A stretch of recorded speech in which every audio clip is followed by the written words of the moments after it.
I used to believe marriage was built on trust, but the night I uncovered my wife's betrayal, I realized trust can be the sharpest blade when it turns against you. Emily had been slipping away from me for months. Her phone never left her hand, like it was her lifeline. I'd hear her whispering in the kitchen when she thought I was asleep, or catch her laughing softly at something I wasn't a part of. At first, I ignored it, brushed off the unease. But little by little, all the pieces connected into an image too clear to deny. One evening, she suggested a quiet night together. Just us, she said with a smile that felt rehearsed, polished false. My instincts screamed otherwise. And I was right. Hidden in her messages, the ones I finally gathered the courage to read, was him. Mark. A colleague I'd met once at a company dinner, shaking his hand, not knowing it was the same hand that would touch what I thought belonged to me. They had arranged everything, down to the bottle of wine she pretended she bought for us.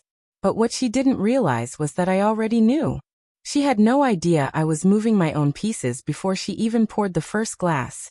I could have confronted her, yelled, cursed, thrown the truth in her face.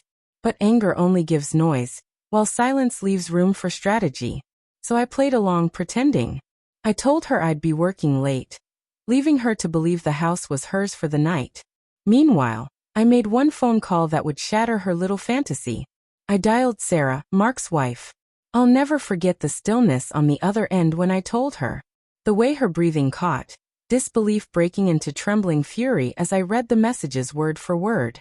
It was confirmation of what she had likely feared but never dared face. And then instead of crying, she laughed. A sharp, broken laugh. Tell me where and when, she said. The stage was set. Emily dressed in the silk gown she once saved for anniversaries. Her hair curled, her perfume strong, every detail crafted for a date that wasn't with me.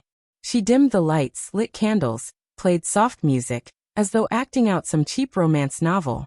When Mark arrived, she kissed him at the door. Bold. Careless. The same lips that once promised me forever now belonged to him. They had no idea I was there, hidden in the shadows of my own home. My blood boiled, but I held steady. Tonight wasn't about pain. Tonight was about revelation. Sarah slipped in quietly through the side gate, just as we planned. Her face pale, but her eyes burning with rage. She saw them together on the couch. Emily giggling, Mark's hands wandering where they shouldn't, and she didn't shout. She didn't cry. She only looked at me and gave a single nod. That was my signal. I stepped into the room slowly, deliberately.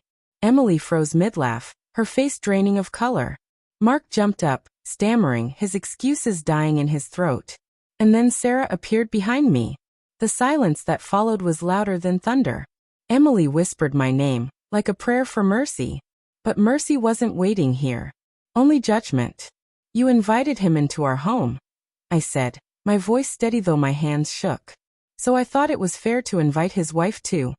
The shock and dread on her face was sweeter than any revenge I could have imagined. For once, her mask was gone. Her lies stripped bare in front of the only two people she never wanted to see them. Sarah didn't waste a moment. She struck Mark across the face so hard the sound cracked through the room. Years of betrayal poured into that single blow. Emily collapsed, crying, begging, swearing it was all a mistake. But her tears carried no weight anymore. I didn't raise my voice. I didn't argue. I simply picked up the overnight bag I had packed earlier, walked to the door, and left them behind.